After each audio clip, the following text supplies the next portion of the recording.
हजामत बढ़ाना यानी बाल कटवाना, नाखून तरशवाना, गुस्ल करना, सुभान अल्लाह, मिसवाक करना ईद के दिन ये कोशिश करें।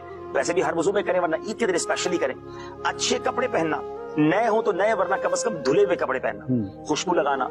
इसी तरह ईद उल फितर की नमाज को जाने से पहले चंद खजूरें खा लेना, ये भी सुभान अल्लाह नबी पाक की सुन्नत है।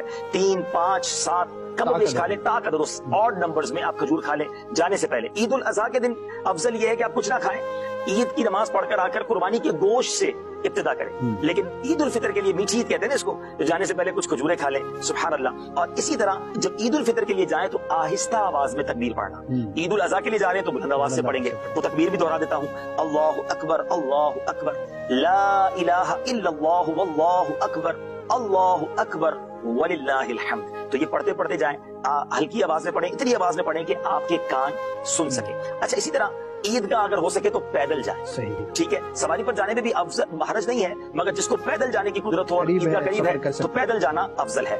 इसी तरह एक और बड़ी प्यारी समझिए कि अमल बताया गया किताबों में कि एक रास्ते से जाए और दूसरे रास्ते से वापस आए। तो इसकी हिकमत भी उलमा ने ये बयान की कि उस दिन मुसलमानों की शान बयान हो कि मुसलमान नमाज ईद अदा करने जा रहे हैं, वापस आ रहे हैं। अच्छा, इसमें तो कसरत नजर